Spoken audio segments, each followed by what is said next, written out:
श्री शिवगौरी स्तोत्रम् श्रीनिवास पुष्पसरपुण्ड्रचापकैः करपङ्कजैकलितभक्तवाञ्छिताम् तरुणारुणारुणतनुं त्रिलोचनाम् ललितां भजे ललितचन्द्रचूलिकाम् ललिता विभूषितनिजाङ्गमूर्तये ललितेषु चापश्रेणिपाशपाणये उदयारुणद्युतिमुषे दयाजुषे मदनेश्वराय महते नमो नमः। अञ्चत्पञ्चशिखोच्चमञ्चनिकटे चक्रासनाध्यासिनीं सौन्दर्यस्य महिं नवाब्दवयसां गौरीं कुलालापिनीं मालापुष्पश्रेणीगुणाञ्चितकरां पूगप्रमाणस्तनीं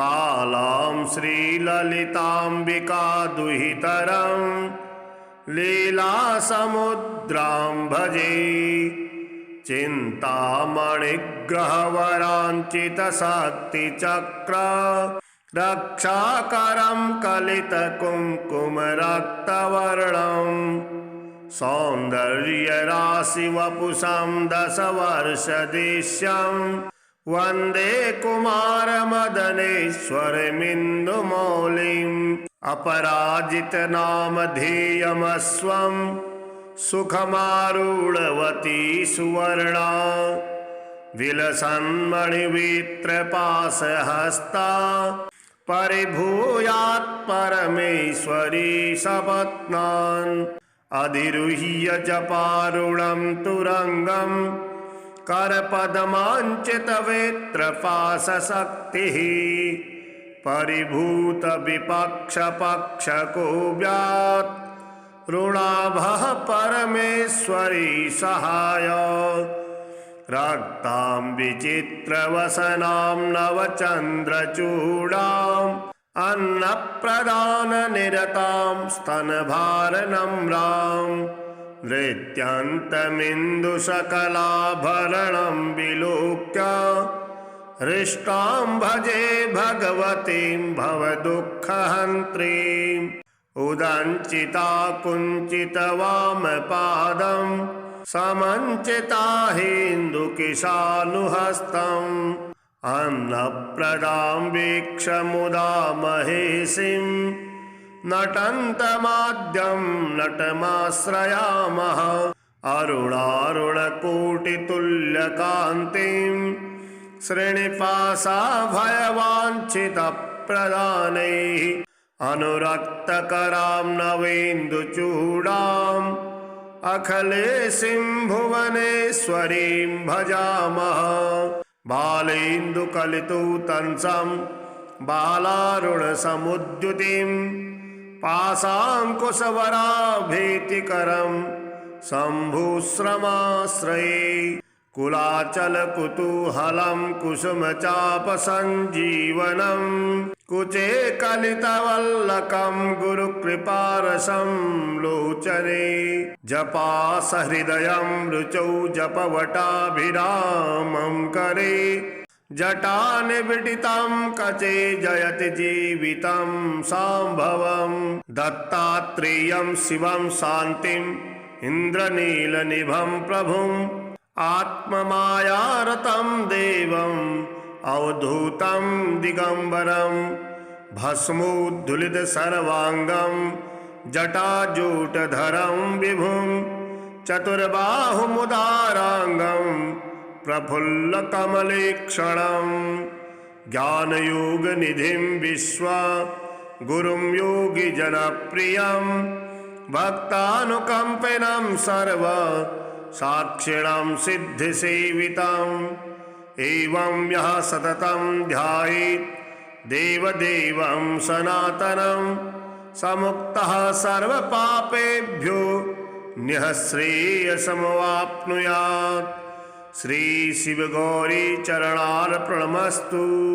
रत्नैकल्पितमासनं हिमजलैः स्नानं च दिव्याम्बरं नानारत्नविभूषितं मृगमदा मोदाङ्कितं चन्दनं जाति चम्पकविल्वपत्ररचितं पुष्पं च धूपं तथा दीपं देवदयानिधे पशुपते हृत्कल्पितं गृह्यताम्। सौवर्णे नवरत्नखण्डरचिते पात्रे घृतं पायसं भक्षं पञ्चविधं पयोदधियुतं रम्भाफलं पानकं शाकानामयुतं जलं रुचिकरं कर्पूरखण्डोज्ज्वलं ताम्बूलं मनसा मया विरचितं भक्त्या प्रभो स्वीकुरु।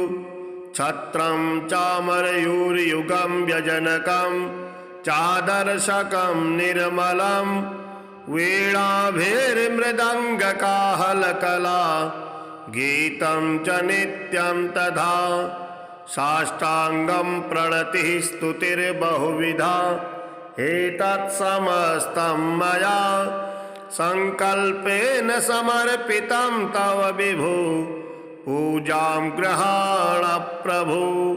आत्मा त्वं गिरिजामति सहचरः प्राणा शरीरं गृहं पूजा ते विषयोपभोगरचना निद्रा समाधिस्थितिः संचारः प्रदयो प्रदक्षिणे विधिः स्तोत्राणि सर्वा गिरु यद्यत् कर्म करोमि तद्दखिलं सम्भूतवाराधनं करचरणकृतं वा कायजं कर्मजं वा श्रवणनयनजं वा मानसं वा पराधं विहितमविहितं वा सर्वमेतत् क्षमस्व। जय जय करुणाब्धे श्री महादेव शंभो। श्रीनिपाशपुष्पसरपुण्ड्रचापकैः करपङ्कजैकलितभक्तवाञ्छितां तरुणारुणारुणतनुं त्रिलोचनां ललितां भजे ललितचन्द्रचूलिकां ललिता विभूषितनिजाङ्गमूर्तये ललितेषु चापश्रेणिपाशपाणये उदयारुणद्युतिमुषे दयाजुषे मदनेश्वराय महते नमो नमः। अञ्चत्पञ्चशिखोच्चमञ्चनिकटे चक्रासनाध्यासिनीं सौन्दर्यस्य महीं नवाब्दवयसां गौरीं कुलालापिनीं मालापुष्पश्रेणीगुणाञ्चितकरां पूगप्रमाणस्तनीं बालां श्रीललिताम्बिका दुहितरं लीलासमुद्रां भजे चिन्तामणिग्रहवराञ्चितशक्तिचक्र रक्षाकरं कलितकुङ्कुमरक्तवर्णं सौन्दर्यराशिवपुषं दशवर्षदिश्यं वन्दे कुमारमदनेश्वरमिन्दुमौलिम् अपराजितनामधेयमस्वं सुखमारूढवती सुवर्णा विलसन्मणिवित्रपाशहस्ता परिभूयात् परमेश्वरी सपत्नान् अधिरुह्य जपारुणं तुरङ्गं करपद्माञ्चितवेत्रपाशशक्तिः परिभूतविपक्षपक्षको व्यात् ऋणाभः परमेश्वरी सहाय रक्तां विचित्रवसनां नवचन्द्रचूडाम् अन्नप्रदाननिरतां स्तनभारनम्रां नृत्यन्तमिन्दुसकलाभरणं विलोक्य हृष्टां भजे भगवतीं भवदुःखहन्त्रीम् उदञ्चिता कुञ्चितवामपादं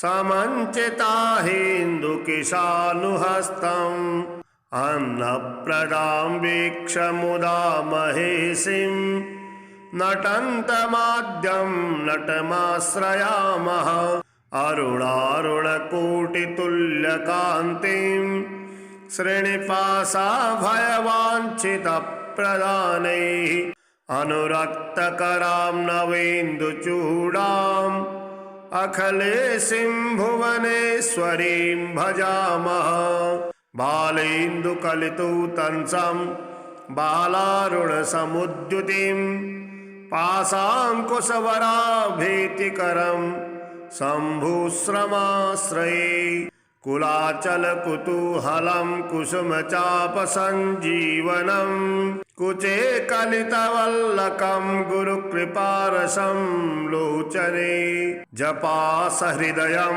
रुचौ जपवटाभिरामं करे जटानिबिडितं कचे जयति जीवितं सांभवं दत्तात्रेयं शिवं शान्तिम् इन्द्रनीलनिभं प्रभुम् आत्ममायारतं देवम् अवधूतं दिगंबरं भस्मोद्धुलितसर्वाङ्गं जटाजूटधरं विभुं चतुर्बाहुमुदाराङ्गं प्रफुल्लकमलेक्षणं ज्ञानयोगनिधिं विश्वा गुरुं योगिजनप्रियं भक्तानुकम्पिनं सर्व साक्षिणां सिद्धिसेवितम् एवं यः सततं ध्यायेत् देवदेवं सनातनं समुक्तः सर्वपापेभ्यो निःश्रेयसमवाप्नुयात्। श्री शिवगौरी चरणार्पणमस्तु।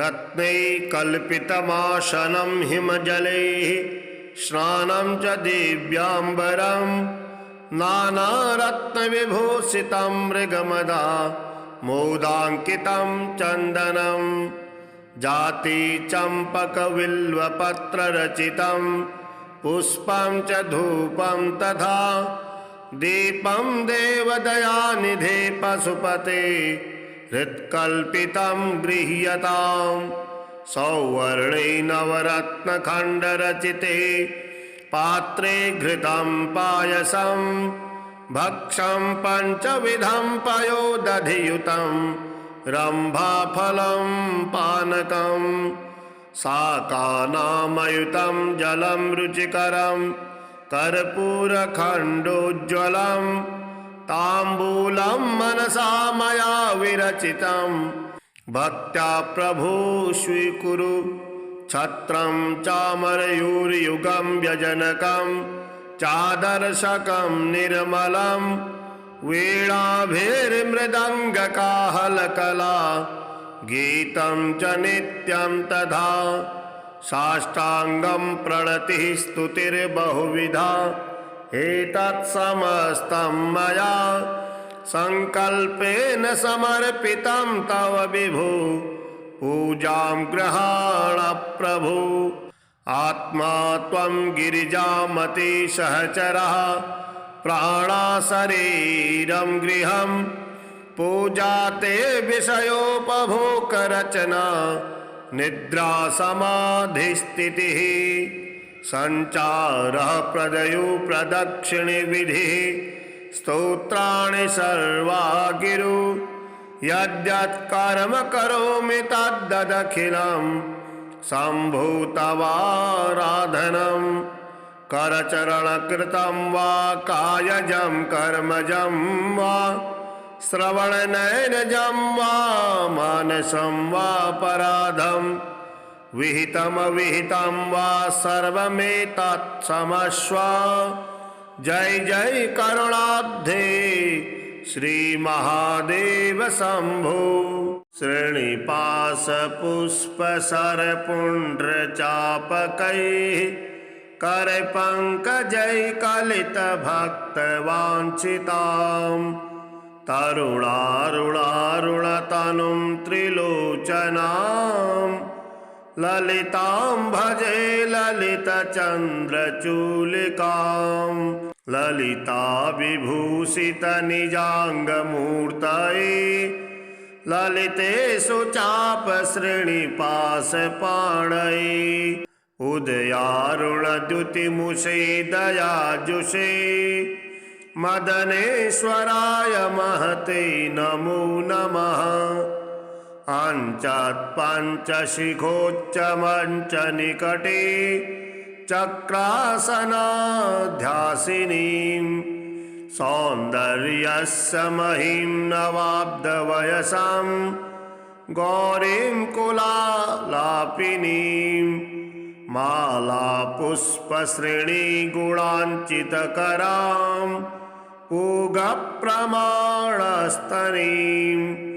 बालां श्रीललिताम्बिकादुहितरं लीलासमुद्रां भजे चिन्तामणिग्रहवराञ्चितशक्तिचक्र रक्षाकरं कलितकुङ्कुमरक्तवर्णं सौन्दर्यराशिवपुषं दशवर्षदेश्यं वन्दे कुमारमदनेश्वरमिन्दुमौलिम् अपराजितनामधेयमस्वं सुखमारूढवती सुवर्णा विलसन्मणिवित्रपाशहस्ता परिभूयात् परमेश्वरी सपत्नान् अधिरुह्य जपारुणं तुरङ्गं करपद्माञ्चितवेत्रपाशशक्तिः परिभूतविपक्षपक्षको व्यात् ऋणाभः परमेश्वरी सहाय रक्तां विचित्रवसनां नवचन्द्रचूडाम् अन्नप्रदाननिरतां स्तनभारनम्रां नृत्यन्तमिन्दुसकलाभरणं विलोक्य हृष्टां भजे भगवतीं भवदुःखहन्त्रीम् उदञ्चिता कुञ्चितवामपादं समञ्चिता हिन्दुकिशानुहस्तम् अन्नप्रदां वीक्ष्य मुदा महेशिं नटन्तमाद्यं नटमाश्रयामः अरुणारुणकोटितुल्यकान्तिं श्रेणिपाशाभयवाञ्छितप्रदानैः अनुरक्तकरां नवेन्दुचूडाम् अखिलेशीं भुवनेश्वरीं भजामः बालेन्दुकलितुतंसं बालारुणसमुद्युतिं पाशाङ्कुशवराभीतिकरं शम्भुश्रमाश्रये कुलाचलकुतूहलं कुसुमचापसञ्जीवनं कुचे कलितवल्लकं गुरुकृपारसं लोचने जपासहृदयं रुचौ जपवटाभिरामं करे जटानिबिडितं कचे जयति जीवितं सांभवं दत्तात्रेयं शिवं शान्तिम् इन्द्रनीलनिभं प्रभुम् आत्ममायारतं देवम् अवधूतं दिगंबरं भस्मोद्धुलितसर्वाङ्गं जटाजूटधरं विभुं चतुर्बाहुमुदाराङ्गं प्रफुल्लकमलेक्षणं ज्ञानयोगनिधिं विश्वा गुरुं योगिजनप्रियं भक्तानुकम्पिनं सर्व साक्षिणं सिद्धिसेवितम् एवं यः सततं ध्यायेत् देवदेवं सनातनं समुक्तः सर्वपापेभ्यो निःश्रेयसमवाप्नुयात् श्री शिव गौरी चरणार्पणमस्तु। रत्नैकल्पितमासनं हिमजलैः स्नानं च दिव्याम्बरं नानारत्नविभूषितं मृगमदा मोदाङ्कितं चन्दनं जाति चम्पकविल्वपत्ररचितं पुष्पं च धूपं तथा दीपं देवदयानिधे पशुपते हृत्कल्पितं गृह्यताम्। सौवर्णे नवरत्नखण्डरचिते पात्रे घृतं पायसं भक्षं पञ्चविधं पयोदधियुतं रम्भाफलं पानकं शाकानामयुतं जलं रुचिकरं कर्पूरखण्डोज्ज्वलं ताम्बूलं मनसा मया विरचितं भक्त्या प्रभो स्वीकुरु।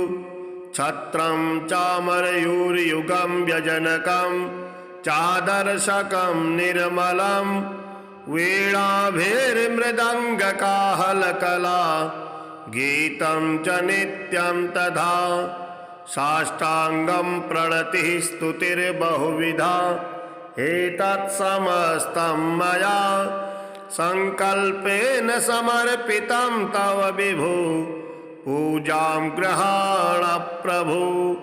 आत्मा त्वं गिरिजामति सहचरः प्राणा शरीरं गृहं पूजा ते विषयोपभोगरचना निद्रा समाधिस्थितिः संचारः प्रदयो प्रदक्षिणे विधिः स्तोत्राणि सर्वा गिरु यद्यत् कर्म करोमि तद्दखिलं शम्भो तवाराधनं करचरणकृतं वा कायजं कर्मजं वा श्रवणनयनजं वा मानसं वा पराधं विहितमविहितं वा सर्वमेतत् क्षमस्व।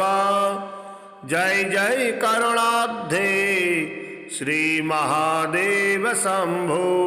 श्रीनिपाशपुष्पसरपुण्ड्रचापकैः करपङ्कजैकलितभक्तवाञ्छितां तरुणारुणारुणतनुं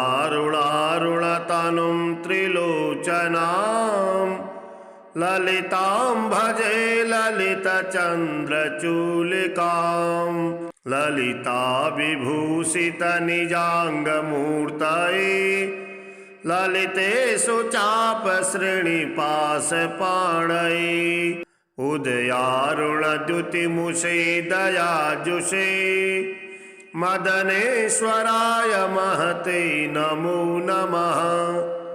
अञ्चत्पञ्चशिखोच्चमञ्चनिकटे चक्रासनाध्यासिनीं सौन्दर्यस्य महीं नवाब्दवयसां गौरीं कुलालापिनीं मालापुष्पश्रेणीगुणाञ्चितकरां पूगप्रमाणस्तनीं बालां श्रीललिताम्बिका दुहितरं लीलासमुद्रां भजे चिन्तामणिग्रहवराञ्चितशक्तिचक्र रक्षाकरं कलितकुङ्कुमरक्तवर्णं सौन्दर्यराशिवपुषं दशवर्षदेश्यं वन्दे कुमारमदनेश्वरमिन्दुमौलिम् अपराजितनामधेयमस्वं सुखमारूढवती सुवर्णा विलसन्मणिवित्रपाशहस्ता परिभूयात् परमेश्वरी सपत्नान् अधिरुह्य जपारुणं तुरंगं करपदमाञ्चितवेत्रपाशशक्तिः परिभूतविपक्षपक्षको व्यात् ऋणाभः परमेश्वरी सहाय रक्तां विचित्रवसनां नवचन्द्रचूडाम् अन्नप्रदाननिरतां स्तनभारनम्रां नृत्यन्तमिन्दुसकलाभरणं विलोक्य हृष्टां भजे भगवतीं भवदुःखहन्त्रीम् उदञ्चिता कुञ्चितवामपादं समञ्चिता हिन्दुकिशानुहस्तम् अन्नप्रदां वीक्ष्य मुदा महेशिं नटन्तमाद्यं नटमाश्रयामः अरुणारुणकोटितुल्यकान्तिं श्रीनिवासाभयवाञ्छितप्रदानैः अनुरक्तकरां नवेन्दुचूडाम् अखिलेशीं भुवनेश्वरीं भजामः बालेन्दुकलितुतंसं बालारुणसमुद्युतिं पाशाङ्कुशवराभीतिकरं शम्भुश्रमाश्रये कुलाचलकुतूहलं कुसुमचापसञ्जीवनं कुचे कलितवल्लकं गुरुकृपारसं लोचने जपासहृदयं रुचौ जपवटाभिरामं करे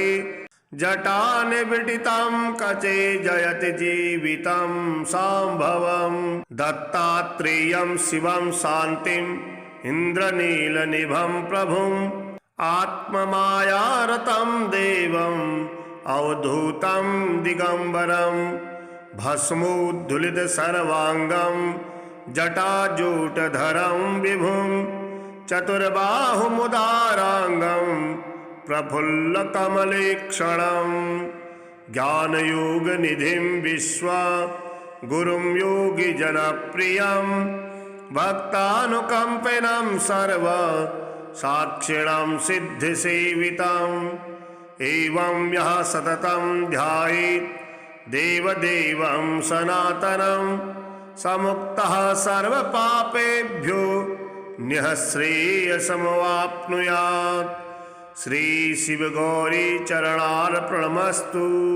रत्नैकल्पितमासनं हिमजलैः स्नानं च दिव्याम्बरं नानारत्नविभूषितं मृगमदा मोदाङ्कितं चन्दनं जातिचम्पकबिल्वपत्ररचितं पुष्पं च धूपं तथा दीपं देवदयानिधे पशुपते हृत्कल्पितं गृह्यताम्। सौवर्णे नवरत्नखण्डरचिते पात्रे घृतं पायसं भक्षं पञ्चविधं पयोदधियुतं रम्भाफलं पानकं शाकानामयुतं जलं रुचिकरं कर्पूरखण्डोज्ज्वलं ताम्बूलं मनसा मया विरचितं भक्त्या प्रभो स्वीकुरु।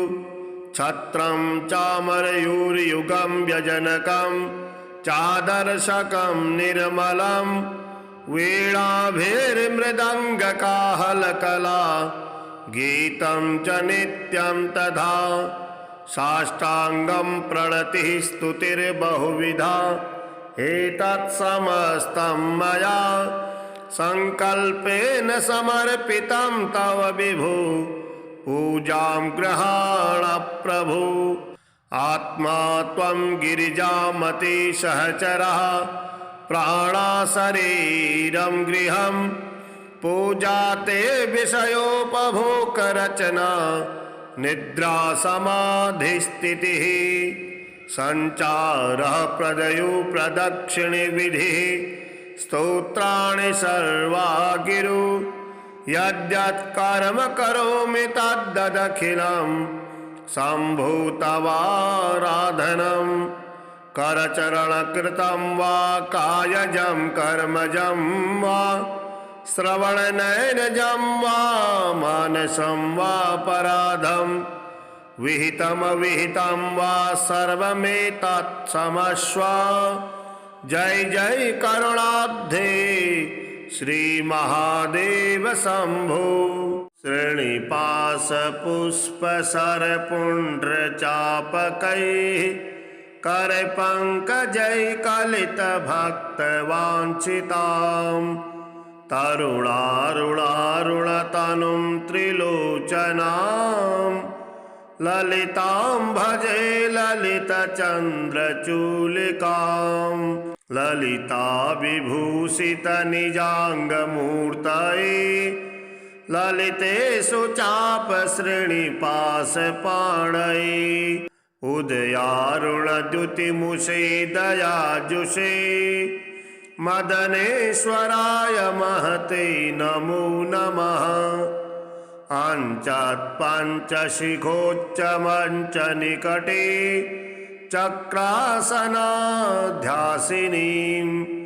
सौन्दर्यस्य महीं नवाब्दवयसां गौरीं कुलालापिनीं मालापुष्पश्रेणीगुणाञ्चितकरां पूगप्रमाणस्तनीं बालां श्रीललिताम्बिका दुहितरं लीलासमुद्रां भजे चिन्तामणिग्रहवराञ्चितशक्तिचक्र रक्षाकरं कलितकुङ्कुमरक्तवर्णं सौन्दर्यराशिवपुषं दशवर्षदेश्यं वन्दे कुमारमदनेश्वरमिन्दुमौलिम् अपराजितनामधेयमस्वं सुखमारूढवती सुवर्णा विलसन्मणिवित्रपाशहस्ता परिभूयात् परमेश्वरी सपत्नान् अधिरुह्य जपारुणं तुरङ्गं करपद्माञ्चितवेत्रपाशशक्तिः परिभूतविपक्षपक्षको व्यात् ऋणाभः परमेश्वरी सहाय रक्तां विचित्रवसनां नवचन्द्रचूडाम् अन्नप्रदाननिरतां स्तनभारनम्रां नृत्यन्तमिन्दुसकलाभरणं विलोक्य हृष्टां भजे भगवतीं भवदुःखहन्त्रीम् उदञ्चिता कुञ्चितवामपादं समञ्चिता हिन्दुकिशानुहस्तम् अन्नप्रदां वीक्ष्य मुदा महेशिं नटन्तमाद्यं नटमाश्रयामः अरुणारुणकोटितुल्यकान्तिं श्रेणिपाशाभयवाञ्छितप्रदानैः अनुरक्तकरां नवेन्दुचूडाम् अखिलेशीं भुवनेश्वरीं भजामः बालेन्दुकलितुतंसं बालारुणसमुद्युतिं पाशाङ्कुशवराभीतिकरं शम्भुश्रमाश्रये कुलाचलकुतूहलं कुसुमचापसञ्जीवनं कुचे कलितवल्लकं गुरुकृपारसं लोचने जपासहृदयं रुचौ जपवटाभिरामं करे जटानिबिडितं कचे जयति जीवितं सांभवं दत्तात्रेयं शिवं शान्तिं इन्द्रनीलनिभं प्रभुम् आत्ममायारतं देवम् अवधूतं दिगंबरं भस्मोद्धुलितसर्वाङ्गं जटाजूटधरं विभुं चतुर्बाहुमुदाराङ्गं प्रफुल्लकमलेक्षणं ज्ञानयोगनिधिं विश्वा गुरुं योगिजनप्रियं भक्तानुकम्पिनं सर्व साक्षिणां सिद्धिसेवितम् एवं यः सततं ध्यायेत् देवदेवं सनातनं समुक्तः सर्वपापेभ्यो निःश्रेयसमवाप्नुयात् श्री शिव गौरी चरणार्पणमस्तु। रत्नैकल्पितमासनं हिमजलैः स्नानं च दिव्याम्बरं नानारत्नविभूषितं मृगमदा मोदाङ्कितं चन्दनं जाति चम्पकविल्वपत्ररचितं पुष्पं च धूपं तथा दीपं देवदयानिधे पशुपते हृत्कल्पितं गृह्यताम्। सौवर्णे नवरत्नखण्डरचिते पात्रे घृतं पायसं भक्षं पञ्चविधं पयोदधियुतं रम्भाफलं पानकं शाकानामयुतं जलं रुचिकरं कर्पूरखण्डोज्ज्वलं ताम्बूलं मनसा मया विरचितं भक्त्या प्रभो स्वीकुरु। छत्रं चामरयूर्युगं व्यजनकं चादर्शकं निर्मलं वीणाभिर्मृदङ्गकाहलकला गीतं च नित्यं तथा साष्टाङ्गं प्रणतिः स्तुतिर्बहुविधा एतत्समस्तं मया संकल्पेन समर्पितं तव विभो पूजां गृहाण प्रभु। आत्मा त्वं गिरिजामति सहचरः प्राणा शरीरं गृहं पूजा ते विषयोपभोगरचना निद्रा समाधिस्थितिः संचारः प्रदयो प्रदक्षिणे विधिः स्तोत्राणि सर्वा गिरो यद्यत् कर्म करोमि तद्दखिलं शम्भो तवाराधनं करचरणकृतं वा कायजं कर्मजं वा श्रवणनयनजं वा मानसं वा पराधं विहितमविहितं वा सर्वमेतत् क्षमस्व। जय जय करुणाब्धे श्री महादेव शंभो। श्रीनिपाशपुष्पसरपुण्ड्रचापकैः करपङ्कजैकलितभक्तवाञ्छितां तरुणारुणारुणतनुं त्रिलोचनां ललितां भजे ललितचन्द्रचूलिकां ललिता विभूषितनिजाङ्गमूर्तये ललितेषु चापश्रेणिपाशपाणये उदयारुणद्युतिमुषे दयाजुषे मदनेश्वराय महते नमो नमः। अञ्चत्पञ्चशिखोच्चमञ्चनिकटे चक्रासनाध्यासिनीं सौन्दर्यस्य महीं नवाब्दवयसां गौरीं कुलालापिनीं मालापुष्पश्रेणीगुणाञ्चितकरां पूगप्रमाणस्तनीं बालां श्रीललिताम्बिका दुहितरं लीलासमुद्रां भजे चिन्तामणिग्रहवराञ्चितशक्तिचक्र रक्षाकरं कलितकुङ्कुमरक्तवर्णं सौन्दर्यराशिवपुषं दशवर्षदेश्यं वन्दे कुमारमदनेश्वरमिन्दुमौलिम् अपराजितनामधेयमस्वं सुखमारूढवती सुवर्णा विलसन्मणिवित्रपाशहस्ता परिभूयात् परमेश्वरी सपत्नान् अधिरुह्य जपारुणं तुरंगं करपद्माञ्चितवेत्रपाशशक्तिः परिभूतविपक्षपक्षको व्यात् ऋणाभः परमेश्वरी सहाय रक्तां विचित्रवसनां नवचन्द्रचूडाम् अन्नप्रदाननिरतां स्तनभारनम्रां नृत्यन्तमिन्दुसकलाभरणं विलोक्य हृष्टां भजे भगवतीं भवदुःखहन्त्रीम् उदञ्चिता कुञ्चितवामपादं समञ्चिता हेन्दुकिशानुहस्तम्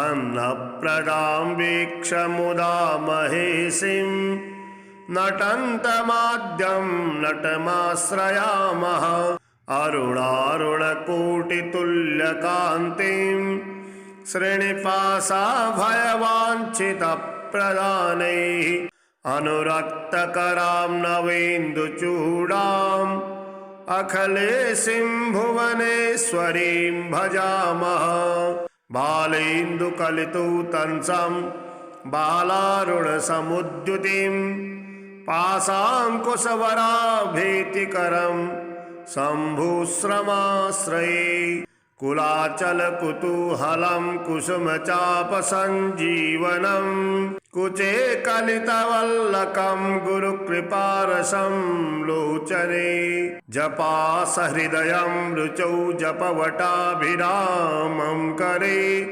जटानिबिडितं कचे जयति जीवितं सांभवं दत्तात्रेयं शिवं शान्तिं इन्द्रनीलनिभं प्रभुम् आत्ममायारतं देवम् अवधूतं दिगंबरं भस्मोद्धुलितसर्वाङ्गं जटाजूटधरं विभुं चतुर्बाहुमुदाराङ्गं प्रफुल्लकमलेक्षणं ज्ञानयोगनिधिं विश्वगुरुं योगिजनप्रियं भक्तानुकम्पिनं सर्व साक्षिणां सिद्धिसेवितम् एवं यः सततं ध्यायेत् देवदेवं सनातनं समुक्तः सर्वपापेभ्यो निःश्रेयसमवाप्नुयात्। श्री शिवगौरी चरणार्पणमस्तु। रत्नैकल्पितमासनं हिमजलैः स्नानं च दिव्याम्बरं नानारत्नविभूषितं मृगमदा मोदाङ्कितं चन्दनं जातिचम्पकबिल्वपत्ररचितं पुष्पं च धूपं तथा दीपं देवदयानिधे पशुपते हृत्कल्पितं गृह्यताम्। सौवर्णे नवरत्नखण्डरचिते पात्रे घृतं पायसं भक्षं पञ्चविधं पयोदधियुतं रम्भाफलं पानकं शाकानामयुतं जलं रुचिकरं कर्पूरखण्डोज्ज्वलं ताम्बूलं मनसा मया विरचितं भक्त्या प्रभो स्वीकुरु। छत्रं चामरयूर्युगं व्यजनकं चादर्शकं निर्मलं वीणाभिर्मृदङ्गकाहलकला गीतं च नित्यं तथा साष्टाङ्गं प्रणतिः स्तुतिर्बहुविधा एतत्समस्तं मया संकल्पेन समर्पितं तव विभो पूजां गृहाण प्रभु। आत्मा त्वं गिरिजामति सहचरः प्राणा शरीरं गृहं पूजा ते विषयोपभोगरचना निद्रा समाधिस्थितिः संचारः प्रदयो प्रदक्षिणे विधिः स्तोत्राणि सर्वा गिरु यद्यत् कर्म करोमि तद्दखिलं शम्भो तवाराधनं करचरणकृतं वा कायजं कर्मजं वा श्रवणनयनजं वा मानसं वा पराधं विहितमविहितं वा सर्वमेतत् क्षमस्व। जय जय करुणाब्धे श्रीमहादेव शम्भो। श्रीनिपाशपुष्पसरपुण्ड्रचापकैः करपङ्कजैकलितभक्तवाञ्छिताम् तरुणारुणारुणतनुं त्रिलोचनाम् ललितां भजे ललितचन्द्रचूलिकाम् ललिता विभूषितनिजाङ्गमूर्तये ललितेषु चापश्रेणिपाशपाणये उदयारुणद्युतिमुषे दयाजुषे मदनेश्वराय महते नमो नमः। अञ्चत्पञ्चशिखोच्चमञ्चनिकटे चक्रासनाध्यासिनीं सौन्दर्यस्य महिं नवाब्दवयसां गौरीं कुलालापिनीं मालापुष्पश्रेणीगुणाञ्चितकरां पूगप्रमाणस्तनीं बालां श्रीललिताम्बिकादुहितरं लीलासमुद्रां भजे चिन्तामणिग्रहवराञ्चितशक्तिचक्र रक्षाकरं कलितकुङ्कुमरक्तवर्णं सौन्दर्यराशिवपुषं दशवर्षदेश्यं वन्दे कुमारमदनेश्वरमिन्दुमौलिम् अपराजितनामधेयमस्वं सुखमारूढवती सुवर्णा विलसन्मणिवित्रपाशहस्ता परिभूयात् परमेश्वरी सपत्नान् अधिरुह्य जपारूढं तुरङ्गं करपद्माञ्चितवेत्रपाशशक्तिः परिभूतविपक्षपक्षको व्यात् ऋणाभः परमेश्वरी सहाय रक्तां विचित्रवसनां नवचन्द्रचूडाम् अन्नप्रदाननिरतां स्तनभारनम्रां नृत्यन्तमिन्दुसकलाभरणं विलोक्य हृष्टां भजे भगवतीं भवदुःखहन्त्रीम् उदञ्चिता कुञ्चितवामपादं समञ्चिता हेन्दुकिशानुहस्तम् अन्नप्रदां वीक्ष्य मुदा महेशिं नटन्तमाद्यं नटमाश्रयामः अरुणारुणकोटितुल्यकान्तिं श्रीनिवासाभयवाञ्छितप्रदानैः अनुरक्तकरां नवेन्दुचूडाम् अखिलेशीं भुवनेश्वरीं भजामः बालेन्दुकलितुतंसं बालारुणसमुद्युतिं पाशाङ्कुशवराभीतिकरं शम्भुश्रमाश्रये कुलाचलकुतूहलं कुसुमचापसञ्जीवनं कुचे कलितवल्लकं गुरुकृपारसं लोचने जपासहृदयं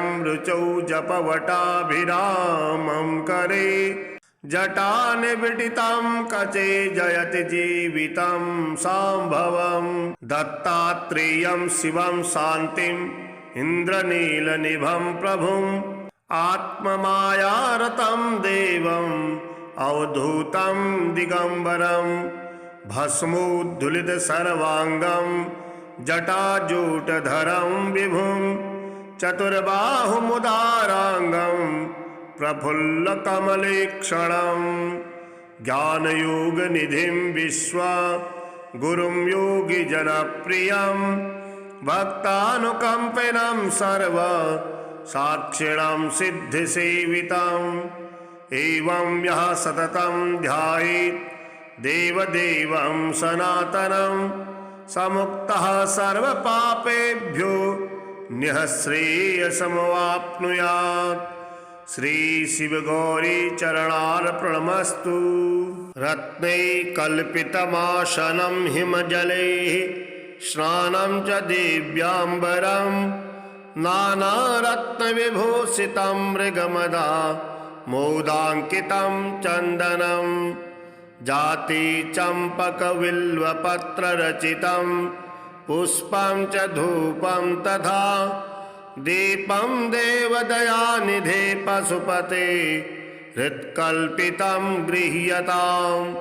सौवर्णे नवरत्नखण्डरचिते पात्रे घृतं पायसं भक्षं पञ्चविधं पयोदधियुतं रम्भाफलं पानकं शाकानामयुतं जलं रुचिकरं कर्पूरखण्डोज्ज्वलं ताम्बूलं मनसा मया विरचितं भक्त्या प्रभो स्वीकुरु। छत्रं चामरयूर्युगं व्यजनकं चादर्शकं निर्मलं वीणाभिर्मृदङ्गकाहलकला गीतं च नित्यं तथा साष्टाङ्गं प्रणतिः स्तुतिर्बहुविधा एतत्समस्तं मया संकल्पेन समर्पितं तव विभो पूजां गृहाण प्रभु। आत्मा त्वं गिरिजामति सहचरः प्राणा शरीरं गृहं पूजा ते विषयोपभोगरचना निद्रा समाधिस्थितिः संचारः प्रदयो प्रदक्षिणे विधिः स्तोत्राणि सर्वा गिरो यद्यत् कर्म करोमि तद्दखिलं सम्भूतवाराधनं करचरणकृतं वा कायजं कर्मजं वा श्रवणनयनजं वा मानसं वा पराधं विहितमविहितं वा सर्वमेतत्क्षमस्व। जय जय करुणाब्धे श्री महादेव शंभो।